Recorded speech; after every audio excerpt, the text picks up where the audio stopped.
Your Miami Dolphins are officially on a winning streak. They've won 3 in a row. This isn't back to back. They have now won 3 in a row. It's a streak. They won 4 of their last 5 games, and things are going. There you go, Dave Hyde. I'd like to see that victory Victory cigar. Cigar Week. I, Victory Cigar Week. I'd like to see it, baby. And that leads me into this. Things are going so well for the Dolphins, it would be a major disappointment if they didn't win Sunday at the New York Jets. That's where we are with this season so far. What's going on, everybody? Welcome to this week's edition of Dolphins Deep Dive with Perk. I am Chris Perkins, your host, your South Florida Sun Sentinel Miami Dolphins columnist. That is Dave Hyde. He is your Miami Dolphins or your South Florida Sun Sentinel columnist. Dave, I'd like to see that cigar, man. That means our jobs get a little easier. I'll break it out on Victory Week. I'll break it out on Victory Weeks from now on. That's it. I like it, baby. I like it. A little Joe Burrow, Jack McKeon, Red Auerbach. Who else smoked cigars? We had a few cigar smokers in sports history. Listen, thank you to everybody for watching on YouTube. We would like to remind you to leave a comment, thought, complaint in our live chat, the best place to get intelligent Dolphins conversation. We also want to tell you, if you missed any part of this show, you can catch the podcast on Apple, Amazon, Spotify, or wherever you get your podcasts. And we would like to invite you to sign up for our weekly newsletter, The Fans Flash, which you can do by scanning the QR code that will be shown on your screen. Now, amid all of our exuberance and excitement over the Dolphins, we've got to ask if they have a Tua problem. Dave Hyde wrote a great column on this after the game, the Saints victory, the 21-17 Saints victory. So we will delve more into that issue on this edition of the show. Can the Dolphins win in December and January? That's another issue. We are now in December. I think the Dolphins are 11-3 in November under Mike McDaniel and 7-10 in December and January. Can they solve that mystery this season? Also, we're going to talk about, should there be more respect put on Chris Greer's name? I'm not saying that Chris Greer should still be with the Dolphins. My point of view, which Dave Hyde pretty much disagrees with, is that among Mike McDaniel, Tua, and Chris Greer, I think Chris Greer was the best at his job. He got this organization the best talent it had in 20 years. And we are going to ask whether the Dolphins are again mired in mediocrity. If they win 8 or 9 games this year, is that a good thing or is that more of the same? We will also make our predictions on the Dolphins-Jets game. As we always say around here, there's an ocean of possibilities. Let's dive in. All right, Dave Hyde. So do the Dolphins have a Tua Tagovailoa problem? We know that he's got, 17 touchdown passes, 14 interceptions this season, a league-leading 14 interceptions. He's tied with Geno Smith, our local product, Geno Smith. What do you see in Tua, Hyde? Because I know that people have talked about he seems a little timid. He seems more unathletic, that his mechanics seem a little bit off. His accuracy seems a little bit off. I've noticed all these things also. What is the concern? What is the issue here as you see it, Hyde? Well, I wrote my column Sunday. 2 plays explain what I think is a problem. First was the interception where they're at the 37-yard line. Minka Fitzpatrick just had the strip sack, 37-yard line, throws into the end zone, into double coverage. And if you're going to do that, Dan Marino would be tested to make that pass, but it would be a laser pass trying to split the coverage. And that's why Dan Marino's in the Hall of Fame too. Not many people can make that pass, if a couple maybe in the game today. But beyond that, the ball was floated. I mean, it seemed like almost a pop-up to center field. And because the safety just drifted over and stood under it and waited for it to come down. And I'm getting to the point is Tua's never had a strong arm, but he seems to be having a weaker and weaker arm as we're going on. So that's one play. The other play, just before all the craziness to come in the game, 3rd down and 4 at the 46 of the Saints, fourth quarter, a little over 3 minutes to go. Guys are covered. Tua has some open ground, takes off to run, and it's like running in cement. Again, he's never been fast. We know that, but it's like his limitations are becoming even more limiting as we're going on. He dove or he slid and he's short of the first down. They get stopped on fourth down, and then you get the wild Saints comeback and wild finish and all that. But I do think they have a problem or a concern if this is all he is. What we're seeing, his rating this game was 55. Yeah. His rating for the season is 88.1. Yeah. That's 24th in the league. This is a guy who his rating was really everything he delivered. You know, he's been over 101 the last 3 years, but he doesn't give you any runs or any first down by run. So really, when you talk about, you know, sometimes you say, oh, the sum is greater than the parts. No, this is the sum. The rating is the sum of Tua's game. And if he's at 88 and 24th in the league, that's a problem. That is a problem. And you know, Dave, what I see from Tua is a guy who might be thinking too much. That he's got Mike McDaniel in his head. He's got Frank Smith, the offensive coordinator, in his head. He's got Bobby Slowick, the senior pass game coordinator, in his head. He's got Darrell Bevel, the quarterback coach, in his head. He's got these edicts from Mike McDaniel and, you know, Chris Greer before of slide, don't run, slide, we need you, throw the ball away, we need you, don't commit a turnover. I think all of this stuff is going through Tua's head. Not having Tyreek Hill is a detriment. Not having Darren Waller for a stretch was a detriment. And I think Tua probably, I mean, it looks to me like he's on an island out there. In 2022 and 2023, it looked like Tua was like leading a parade, right? He had all kinds of options and play calls and talent out there on the field. And right now, it just looks like Tua is on an island, that he's uncertain of how he's going to get off this island or what he should do. I don't know that Tua has anything in his game right now that he can really go to. The accuracy was one of his 4 superpowers. We saw that pass behind Julian Hill, a wide open Julian Hill. Now, Julian Hill should have caught it, but we know that Julian Hill is more of an inline/blocking tight end than a receiving tight end. So that play was going to be a challenge for him. But you just expect Tua to put that ball on the money. Hyde has Tua peaked. And to me, that's the big danger. That's the big question here is if Tua has peaked, do you bring him back next season? And are you only bringing him back for the money? We know it's going to be a $99 million loss. If you get rid of Tua, it could be 99 at one time, or post June 1st, 67 million in 2026, 32 million in 2027. But is that the only reason Tua is coming back, is because of the money? And is that why Mike McDaniel is coming back? Is that why Champ Kelly would come back, all because of the money? Has Tua peaked, and now the money is deciding the Dolphins' 2026 season? Look, when they fired Chris Greer, I was told his contract is a reason they want this to work out with McDaniel. They want it to work out with Tua. I don't think it was a definitely coming back or McDaniel's definitely coming back. But that's what Steve Ross and the higher ups want to happen. They want Mike McDaniel to give them reason to bring him back and Tua. You know, I don't know how you're not saying his game's good enough to build around, but we have this contract we want to get some value out of still. And boy, that's a dangerous game to play. Are you going to sacrifice next year over if this is all he is? If this is, you know, and I think I take Tua at his word. He said earlier this year the ankle injuries from Alabama have taken away some of his running. And I don't know what's going on with his arm or his passing, with his hip, something else. I don't know. But to your point, he seems his game is diminished this year. Is it forever diminished? I don't have the answer for that.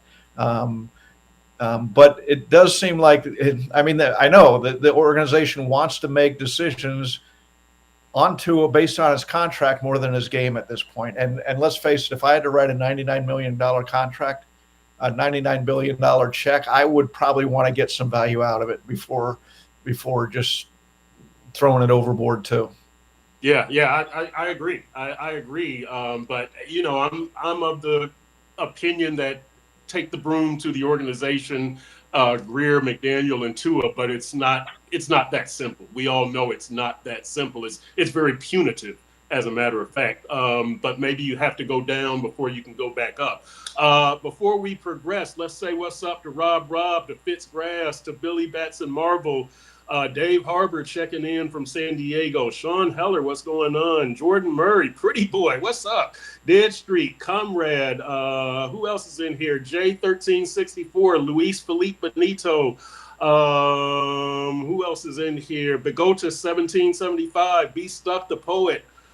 Ender Fireplays, YT 3306, Gambino Gardens. A lot of good people in here. A lot of our regulars. Carl Becker, what's up? Berserker Finn, what's going on? The fish out of water. What's up? The fish made it. Yeah, the fish made it. Good to see you, man. Good to see you. Let's see who should we talk about here, or what question should we take? There was early conversation here of whether it's the hip. Rob saying been more of a supporter of Tua than a knocker up to now. What is wrong with him? Fitzgrass says he can't move at all. Rob says, true, is it the hip injury? Is this injury related, Hyde, or do you think that could this be a mental thing? I'm thinking it's more physical than mental. Yeah, I think certainly to me the start is he seems slower this year. His balls, as I said, his throws. He did the one that wasn't intercepted. They went to replay for, and it might have been intercepted or not. Even that pass looked like a puffball coming out of his arm. And so if you tell me something is physically wrong, okay, I believe that. Now that also bleeds into the mental, that when you know you're physically not all the way there, then you're going to, mentally, okay, you're going to lose some confidence. There's the bottom line. So, this is, the question is, where does it go? Is it physical this year? Is it something that heals? And then we got the concussions and the contract. I mean, there's a lot to unpack for the Dolphins coming up here. Yeah, there is. There really, really is, and I'm glad I don't have to make these decisions. But I always have an opinion on these decisions. That's kind of our job. You wouldn't have signed under the big contract though, Perk, to put yourself into this pickle. I know you wouldn't have signed them, right? That is correct. I was against it the whole time. So yeah, but here we are. And so that kind of leads us into our next segment, and it's, should we put a little more respect on Chris Greer's name? And here's where I'm coming from on this. Like I said, I think of the big three in the organization, well, three of the big four, I guess, or big five, Greer, Tua, and McDaniel. I think Chris Greer has done his job the best. And I say that because he got this organization the best talent that it's had in more than 2 decades. What happens with that talent on the field is up to McDaniel and Tua. But what we're seeing from this team right now on this 3-game winning streak and winning 4 out of 5 is that a lot of this talent is not as bad as we thought it was at 0-3, 1-6, or 2-7. Right now, you're looking at a team that you're thinking, okay, maybe this is 7 or 8 win talent, which is not good. And I'm not saying that Chris Greer should still have his job. Let me be clear about that. Chris Greer needed to go. He deserved to go. He earned his ticket out of here. But I just don't see Chris Greer as the only problem here. You can't stop at Chris Greer, or you have done an incomplete job and you have done a disservice to your fans and to your organization. Should we put more respect on Chris Greer's name, Dave Hyde? No. Not at all. No, don't go there. No, 10 years, general manager. What do you show for it? There was no, and I don't tell me about his misses on draft day or free agent. Everybody misses. Tell me his hits. Show me his hits. Where are they? Where are they on this roster? Where's the great players? I mean, you could have traded for Tyreek Hill. They said whatever contract you want, whatever draft picks you want. He never looked out for the franchise in his building and his decision making. I mean, the contracts that the contract hell they got into is because his role, I assume, as general manager, and how they divvied up responsibility was a mystery to me because Chris was always, well, I did what the coach wanted. I did what this guy wanted. I did what the no. I wanted a general manager to say, this is how you have winning football, and this is how you run the organization to get that. And you never saw that in him. And so the Dolphins went from tanking and building draft picks to spending more money than anybody and having the least draft capital over a 2-year period than any team in history. And so to your point, maybe his draft this year will develop into something. But it's not like they're getting great play out of this. It is. Look, I've been here when Jason Taylor's and Zach Thomas's and Jay Ajayi, for that matter, guys came in and immediately changed games and days. We're not seeing it. We're seeing progression, which is fine. But no, my head's going to blow off if I have to. To your point, is there blame elsewhere? Yes, there is blame elsewhere, though. That's valid. Have the Mike McDaniel era Dolphins lived up to expectations in any of these 3+ seasons? No. So you had better talent than on-field results, right? I would say his first 2 years, I couldn't disagree with you that they tricked the system, though. They tricked. Here's our window to win. We're going to spend all this money. We're going to have all these young draft picks, and now we have a lot of money to spend. We're going to spend a lot of money, and we're going to trade tomorrow for this 2-year window. And that's what they did, and they didn't win. Okay, they thought they were going to be like the Bucks with Tom Brady when he was there, or the Rams won. Now that we have the Rams 2 and the Bucks 2, because those are 2 very well-run franchises. But they didn't win. And is that on Mike? Yeah, probably. I mean, the first year they weren't going to win. Their defense went into the playoffs. I'm not giving them the break of the whole season because it was only at the very end. Their defense just was injury riddled. Okay, they weren't going to go to Kansas City and win with a healthy defense, though. So, but to your point, they probably should have got more out of those 2 years. Yeah, I think so. P-Double 9396 says, what did we do with those picks from the Tunsil trade? The Tunsil trade was pretty good, right? That Greer executed. You don't think so? I'm not even giving that. I'm not giving that. You know why? You know why? I wrote a column on this a few weeks ago. And it's not only they really didn't get great talent out of the picks. They got a lot of picks. Yeah. So if you want to say it was a great trade because they got a lot of picks, that's great. But like Jimmy Johnson always says about the Herschel Walker trade, getting the picks was only half it. You have to turn those picks into players. And there's not very many. And then you throw on the top.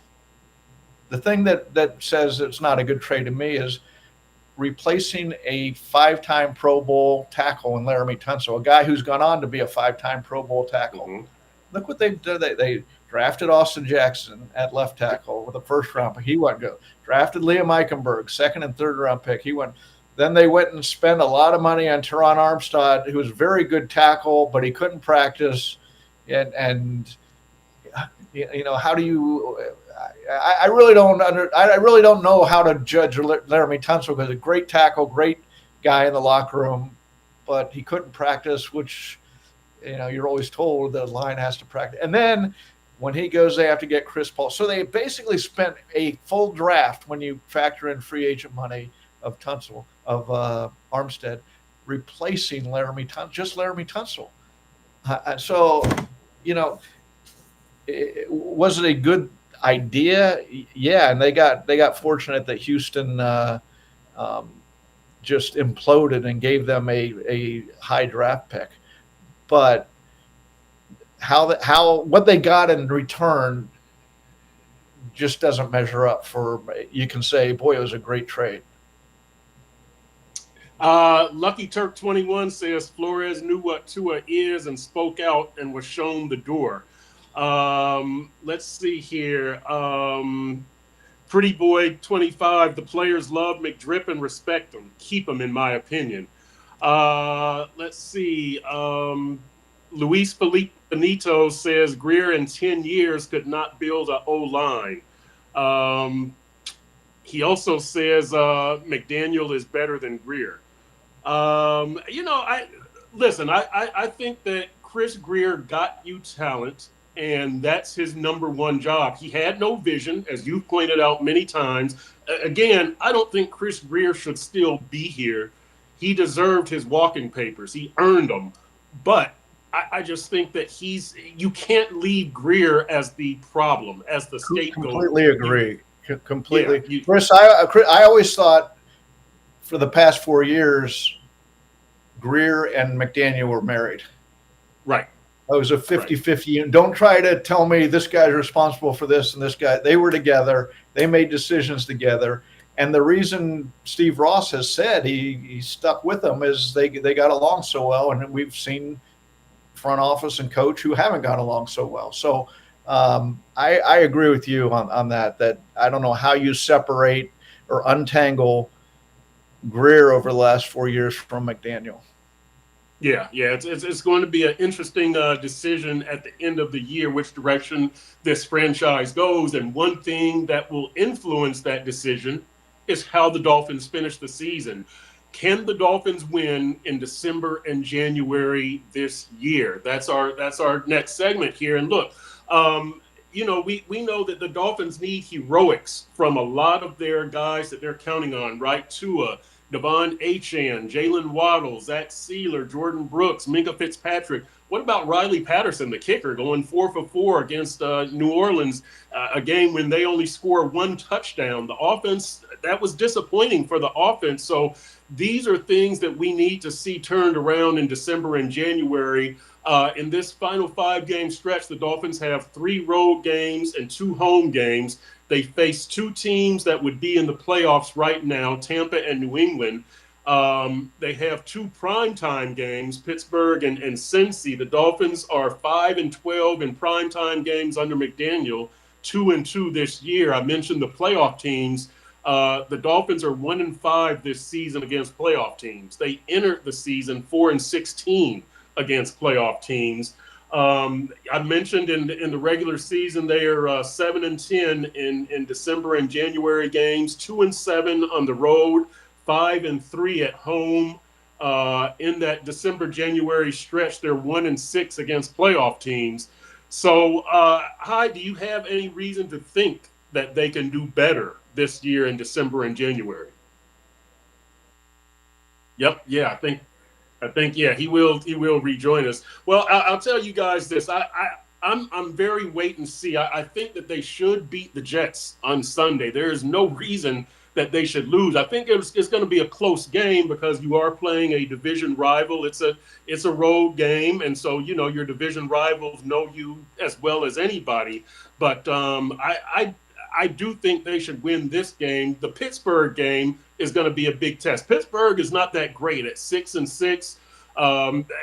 This is a team that is searching for its identity. I think the Dolphins are also searching for an identity, by the way, and that's one thing that I look at and makes me wonder how are they going to win these games down the stretch. I think the Dolphins are a team that is running that. There's Dave Hyde. The Dolphins are a team having success running the ball right now.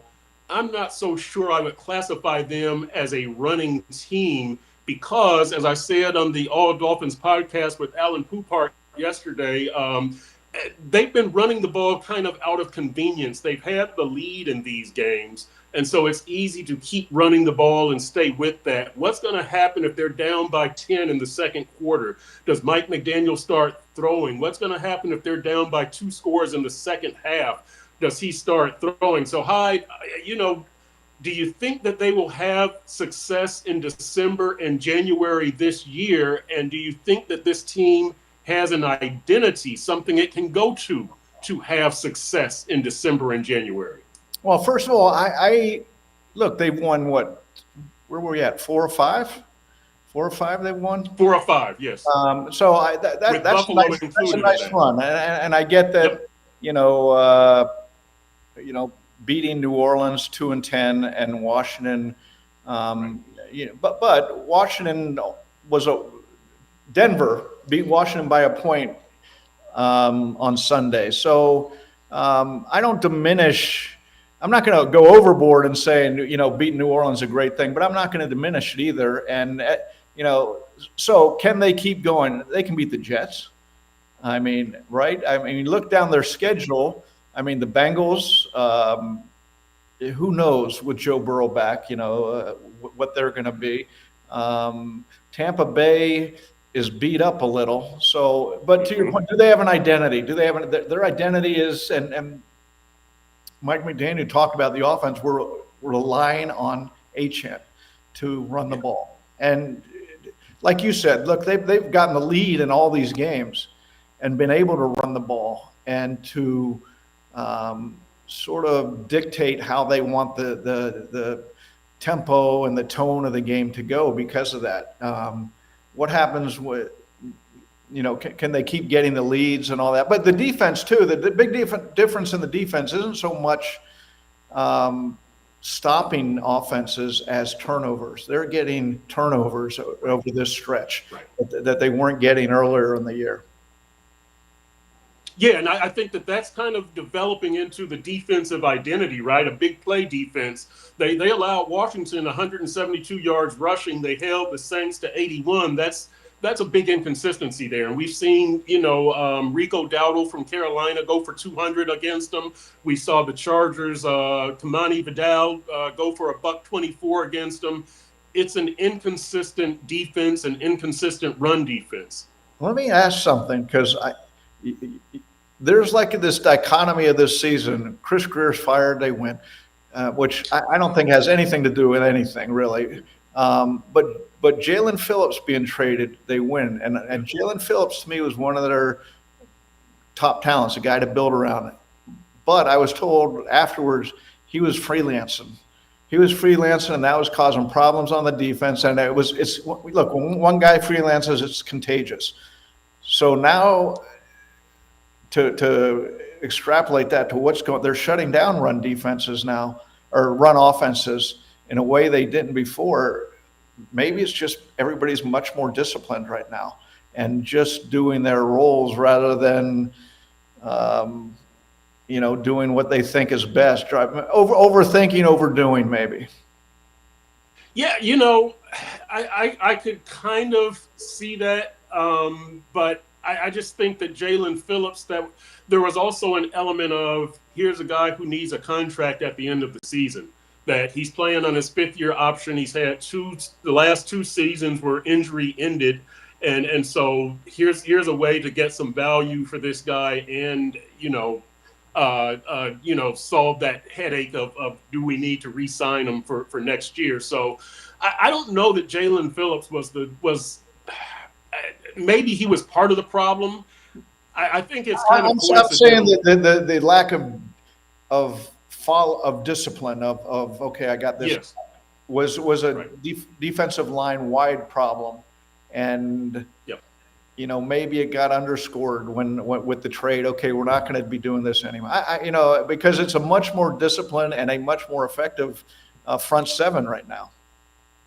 Yeah, no, they're playing better. They're definitely playing better. I don't know if they're playing at a reliable level. Again, they allowed the 172 rushing to Washington, and I don't know what this team has right now aside from Devon Achane and Jordan Brooks that it can really count on. I guess maybe Riley Patterson, the kicker.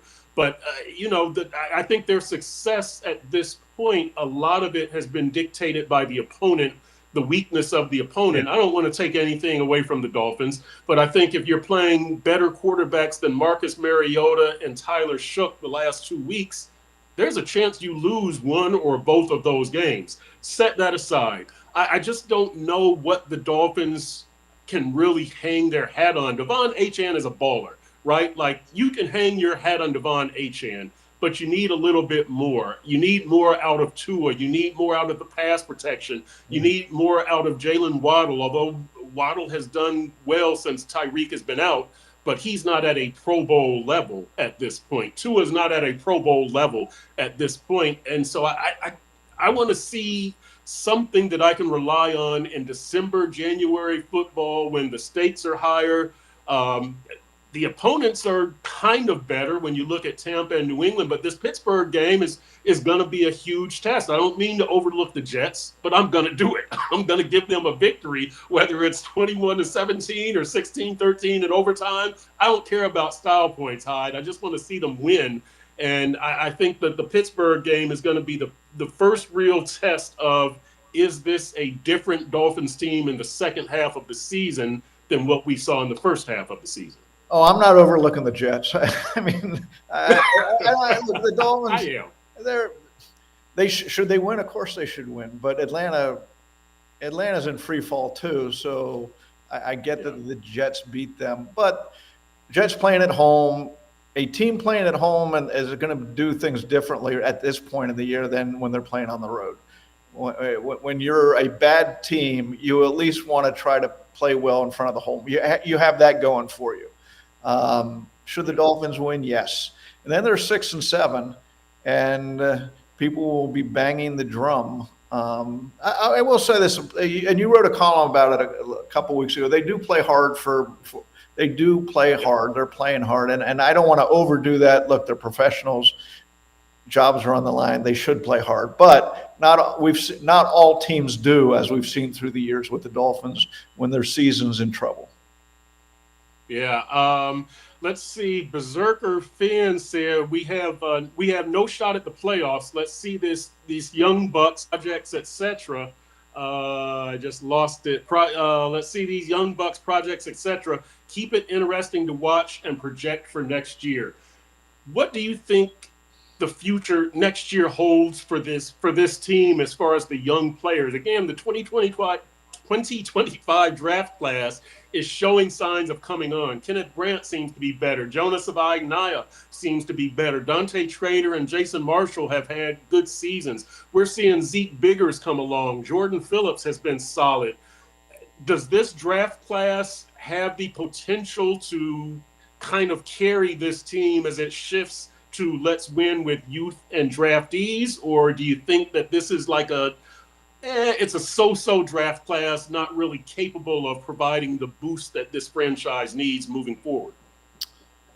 Well, I'm not putting the conclusion on the draft class, but I will say I don't see any splash player, and Right. The Bill Parcells line, but puppies bite when they're young. That's what you want to see, and progress, as you say, that's fine. And you know what? Maybe you get 4 or 5 starters out of this. And not great, but average. And I'm not dismissing average. I mean, you can win a lot of games with average if you have a few star players in other positions. But as far as where's it going, look, when they were, to me, 0-3, but you can go 2-6 or whatever point in the season you want to. It was about the young guys developing at that point and saying, okay, what do we got? Who do we have for next year? And the idea of that is you got to play to win this year. I'm not one of those. I'm not a tanker. I'm not. And the Dolphins' problems through the years aren't where they're drafting. It's who they're drafting. So to me, you got to play your young guys and develop them and see where you're at the end of the year. Let's see here. I thought I had something that I wanted to read here. Only the real survive. Jets will most definitely get up to play spoiler. And somebody else on here said that Tyrod Taylor provides a little bit of juice to the Jets. Uh, C. Dola. I'm a little scared of Tyrod Taylor. He's playing better than Tua. Um, by the way, what's up to Mal B Crazy? Also, what's up to C Dola, W Finn fan, yeah, Berserker Finn. Glad to see all of y'all in here. What do you think about Tyrod Taylor? Can he like? What am I supposed to think of Tyrod Taylor? I mean, Can God bless him. He's had a nice career as a right? mostly a backup and a fill in, and um, you respect that. But do you fear that? I mean, come on, let's be serious. Let's be Right. serious, right? Yeah, yeah. I like Tyrod. I think he's Yeah, a serviceable backup quarterback, and he was somebody that I wanted the Dolphins to pursue and sign. He's probably good enough to beat the Dolphins, but this is where if you're the Dolphins, you've got to rely on your pass rush. It make Tyrod's life difficult, right? Get a couple of interceptions. Tyrod is a good backup, but you have to keep him at that good backup level. You can't let him ascend to he could pull the upset level. And that to me is going to be a big challenge for the Dolphins defenses. Keep Tyrod at the backup level. you know, you Don't give him hope or the Jets hope. the weird thing of this season, they really haven't faced a lot of what you would say premier quarterbacks. Right. Look at the last three: Mariota, Bobby Shue, and now Yeah. Tyrod Taylor. And, obviously they faced Josh Allen, and they faced Drake May in the second game of the year when the verdict was still out a lot more on Drake May than it is now. But they haven't really faced a lot of guys who attack the field, the defense down the field. And they won't again this week with, it's probably coming up. Joe Burrow obviously does. Aaron Rodgers doesn't anymore. But come on, you can respect Tyrod Taylor's career, for what it is without fearing playing him. Well, that leads us into our next segment here, and it's that the Dolphins aren't bad, but they're nowhere near good. And this is kind of this puts you in the territory where you feel you might be vulnerable to guys like Tyrod Taylor. And you play to the level where Marcus Mariota and Tyler Shook have a chance of beating you, in the fourth quarter. And my question is being so-so, is mediocrity good enough for this season? Because I think you have to project mediocrity for next year, and I say that knowing that we have a lot of surprises this season, right? Who thought Indianapolis was going to be this good? Who thought Carolina would have a winning record at this point? The Chargers are like 8-4, aren't they? There have been surprises, and on the other side, Kansas City doesn't look like a Super Bowl threat. Buffalo doesn't look like a Super Bowl threat. Baltimore doesn't look like a Super Bowl threat. So the Dolphins could be good next year, but I'm thinking mediocrity. Is mediocrity good enough, Dave Hyde? Is that I projected them to win 9 games. If they win 8, that's not a huge disappointment, but it's also not a successful season because you didn't win a playoff game. Where is this team, and is it good enough right now? Is it acceptable? Mediocrity is the goal right now, isn't it, Perk? I mean, 8, 9 wins. I mean, I get perfect. Everything's 10, but 8 or 9 wins, you can say, look what we did the second half of the season. Steve Ross can bring McDaniel back and bring Tua, so they can. It just seems to be the goal right now. And beyond that, if we're looking at the Dolphins, if we're going from 30,000 feet and looking at the last 25 years, that's been their identity. They haven't shaken that idea that they're just a mediocre franchise. Yeah, and listen, here, and this leads into something else that's on the chat. Billy Batson Marvel says our fan base is soft, and then there's a follow up to that of just stop lowering the bar for feelings. Is that what's going on here? Because I feel that it is. And I'm not talking about the fan base. I'm really talking about the building, Miami Gardens.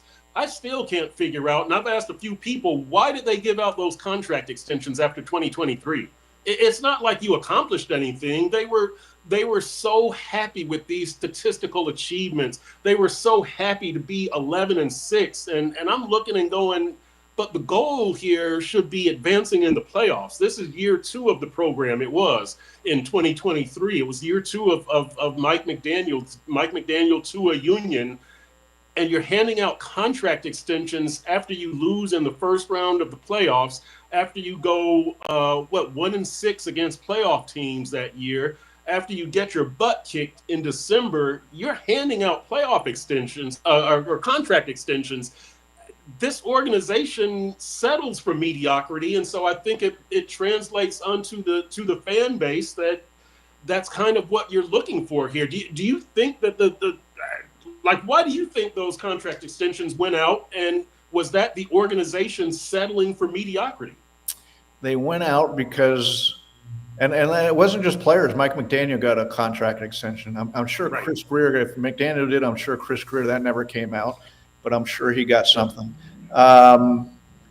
You know what? It was a culture of comfort, and they thought, and and this was driven by Mike McDaniel, thought that if I keep my stars happy and I'm friends with them, buddies with them, and that means giving them contracts, they'll play hard for me. Where it's almost just the opposite. That's an assistant coach's mentality. You go around the league, the assistant coaches can buddy up to veterans, especially on winning teams where they've been through it. They've few years building, and now they're getting success. The coach has got to be the head coach has got to be the slave driver, the circus, the lion tamer. The guy who's up there making sure not only the players are working hard, but the assistants are working hard. Instead, you have the head coach, saying, "Hey, everybody gets money. We made the playoffs," and to me, and we've talked about this, Perk, and I think we agree. I remember when they were handing out the contracts, this culture of comfort. It's hard to win that way when you haven't, especially when you haven't won at all. Right, exactly. Douglas Anderson, 55-16, says, in a season where 4 to 5 top teams are mediocre and might not make the playoffs, McNaughton Genius and Tua couldn't get us a wild card berth. That's a fireable offense. I don't know that this was a playoff team this year. I picked them to win 9. That's kind of on the cusp. It's probably going to take 10 to get in this season. I don't know if not making the playoffs is a fireable offense. I think the fireable offense is the cumulative, you never lived up to expectations. And, you've held Greer responsible, but you have not held McDaniel and Tua responsible. They're more responsible for the on-field product than Chris Greer. Again, Greer got you the talent, and I don't think Greer deserves to be here, but complete the job. Don't scapegoat one person. Is it a fireable offense, Hyde, that they don't make the playoffs this year, or is the fireable offense cumulative, or is there a fireable offense in here? I would say, I would look at it from this angle. Where do we go for the organization? We have to start over on some level. If you have to get a new quarterback, you're starting over. And at some point, whether it's next year, drafting or going to the free agent bin and hope you can find a Baker Mayfield or a Sam Darnold or somebody like that, you're going to have to get a new quarterback. And so now you come to, okay, are we happy with Mike McDaniel leading another rebuilt team here? Fireable offense. I thought, as I said, Greer and McDaniel were married at the hip, and I didn't want to hear, well, this guy was responsible for this and this guy was. No, they were in it together. And if one goes, I thought they both would go. Now they've come up with the contract's a mess of Tua, and Yes. But I don't know if he can't play by holding on to him and playing him all next year. It really solves anything. It just almost is more painful. So that's the first question to me is Tua, and who's going to make that decision? If Mike stays, he's going to keep Tua because that's part of the bargain here. Um, so is Champ Kelly. The interim manager, general manager, becomes the gets a 1 year tryout basically if Tua stays. Because let's face it, no general manager that you'd want wants to come in here inheriting McDaniel and Tua when they haven't won. Any general manager wants to base his career on his own people. So, they got some decisions to make. Yeah, they do. They do. And look, what could realistically, because we think that there needs to be a rebuild, and it needs to start either in 2026 or 2027, depending on what you do with Tua and McDaniel. I know. And so what could, and if you accept that there needs to be a rebuild, is there anything that you could see next season realistically that could make you think, okay, maybe not? Like if I don't think Tua is going to have an MVP season next year, but if he has, like, let's say 24 touchdowns and 12 interceptions, would you think, well, maybe we should keep him for 2027? Like, what is there anything within the realm of believability that could happen in 2026 where you say, okay, let's roll with Tua and McDaniel again. Let's keep them for 2027. I don't see it at this point unless they're just unless they win a playoff game next year. We're not even into the really serious stuff, and I'm not making light of this at all with Tua's health. All right, I mean they've sidestepped that this year, but then just his game, it's Ryan Tannehill 2 territory, right? I mean where you know who he is. Yeah. You're fooling yourself if you think, oh, he can get better. The question is, can you win with that? So, you know what? Maybe the Dolphins way next year, and we're getting ahead of ourselves a little, but sort of what Indianapolis did, where they built out the roster and then they kept hoping to find a quarterback, and maybe they found one in Daniel Jones. Yeah. Good to see JD the Great, 1843, Mel Piper in here. Let's see, Nick, boy, I'm going to butcher this one. Nick Nicolero, I don't know, 5773 says Miami will unfortunately never be good. And that's a powerful statement. Can you say that? Is it right? Are we at that? Never's a long time. Never's a long time. Look at the teams who thought Indianapolis would be good this year. Who thought Denver, when the Dolphins beat them 70 to, what was that, 10 or whatever, 20. Would be good. The Bucs won a Super Bowl. No one's down forever, but it sure seems like forever for the Dolphins right now. Yeah, and Mel Piper asks, question, can you win with Tua? Answer, no. I disagree with that. I think now I used to say define winning. Define winning. What do you mean by winning? Okay, here's what I would say, because maybe we can get Mel to send something back and follow up. I used to say, and this was before this season, you could win a Super Bowl with Tua, and I based that on the Nick Foles and the Jalen Hurts. I know. You disagree with me. Those aren't the blueprints to win. Those aren't blueprints to win. Can you win if everything goes your way? And maybe, but that's not. The blueprint to win is get a great quarterback and build around him, right?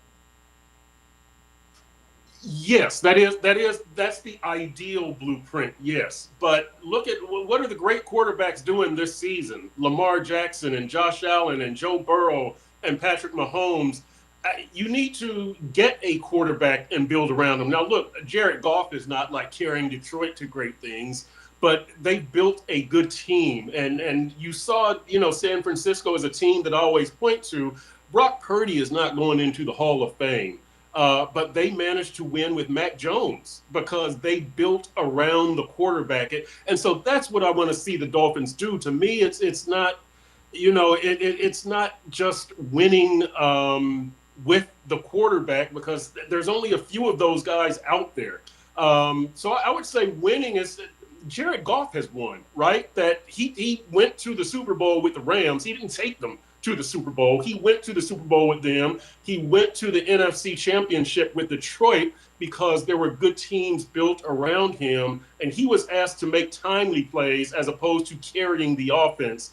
If the Dolphins decide to go that way, and if I see that from Mike McDaniel, then okay, there's hope. I'm not I'm not going to say that the Dolphins will never win, but getting rid of Chris Greer is a good move in that direction.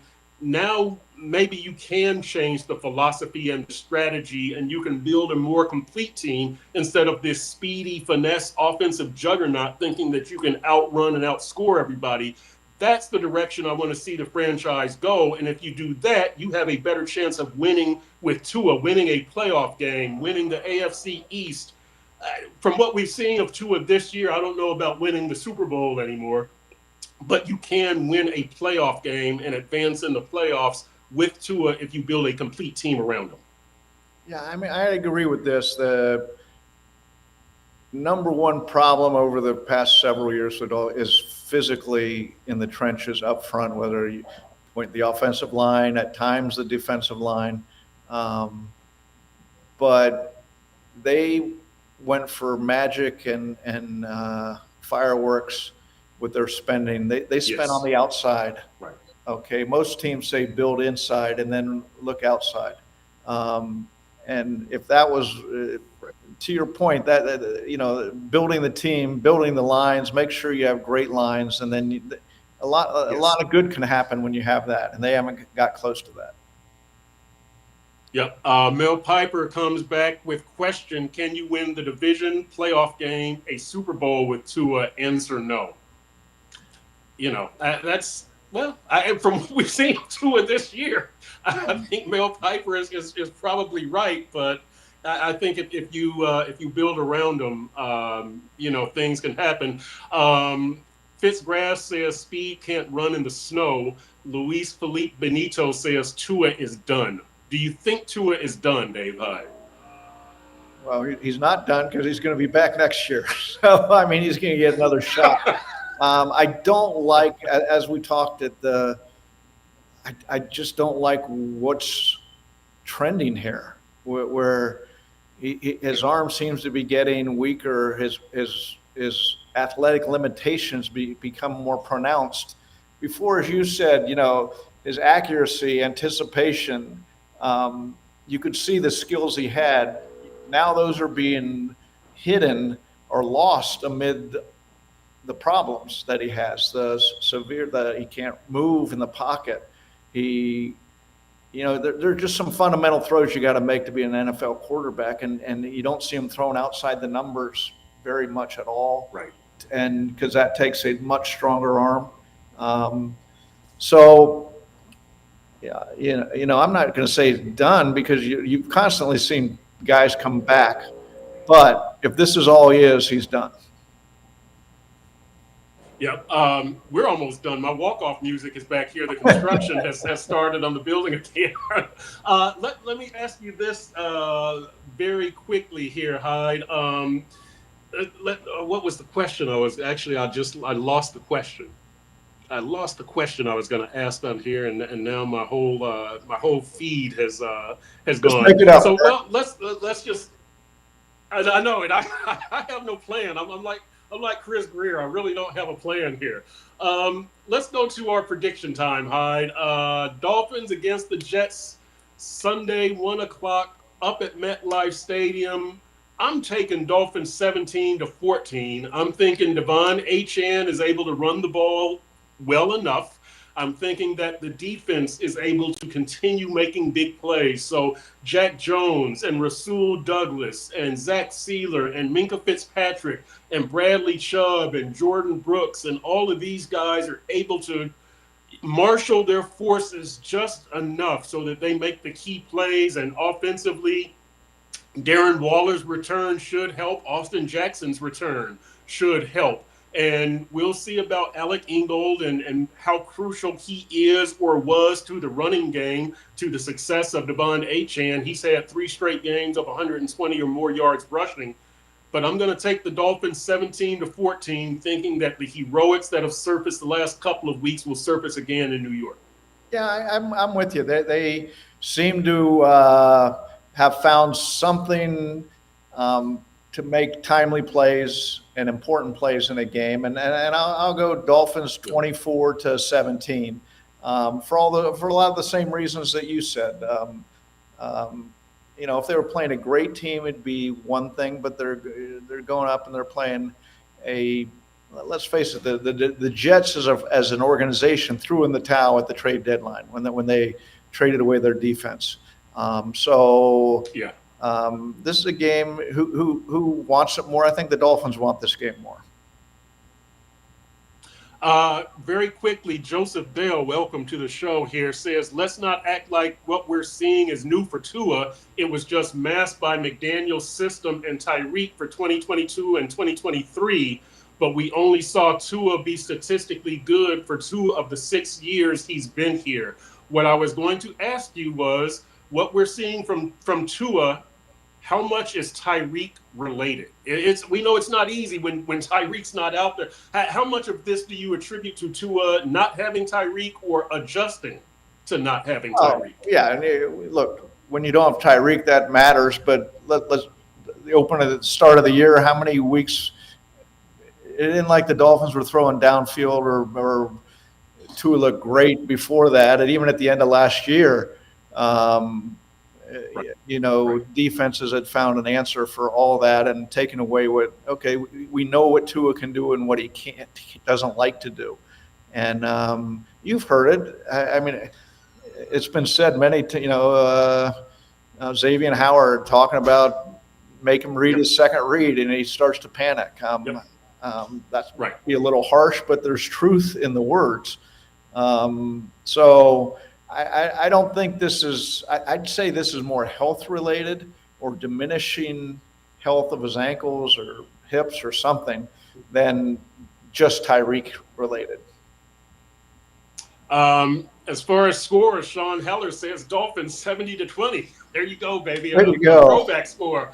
I always say the Dolphins are the most optimistic. Dolphin fans are the most optimistic of any sport I've been around. They are.